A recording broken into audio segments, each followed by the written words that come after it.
Hey guys, I thought I'd just join in with you real quick, just jump on. If you're reading along with us with 40 days of presence, we're on day 3, where it says, don't make God a habit, make him a lifestyle. And I was reading this and I wanted just to read one paragraph that resonated with me out of day 3. Listen to this. It says, how can you tell if God's presence becomes a habit? The commandments of God are merely do's and don'ts, or rules and regulations.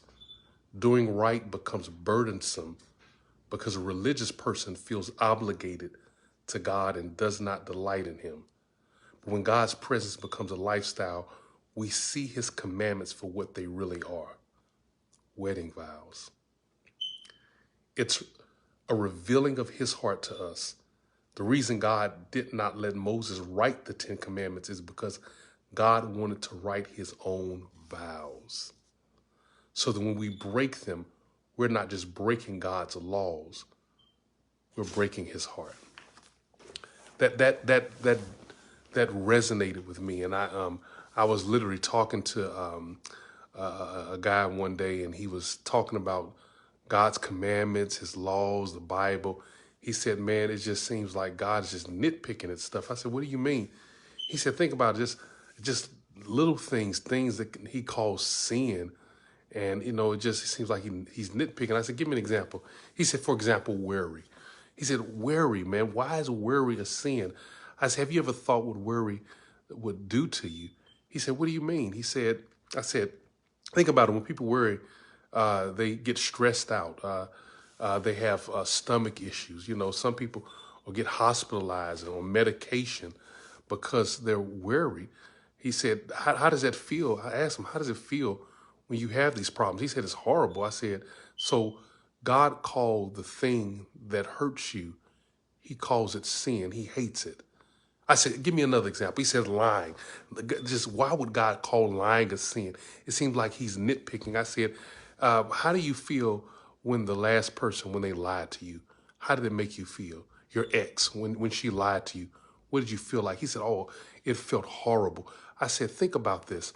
I said, God said the thing that made you feel horrible, he hates because he loves you. And he thought about it.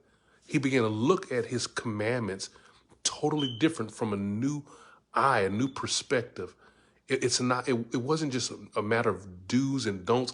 I can't do this. I can't do this. But when he gave his laws, it was from a place of wedding vows. That he's vowing his heart to us. It says, look, here are my wedding vows. I don't want you to lie because I won't lie to you. I don't want you to dishonor others because I will never dishonor you. Do you think about this? I don't want you to commit adultery. Why? Because I'm faithful to you. And when we look at our God like this, one who's willing to write his vows for us, his wedding vows on our hearts, and says, this is my gift to you. I'm giving myself. It's hard when you get to that place. How can you make God a habit? He's much more than that. He has to be a lifestyle.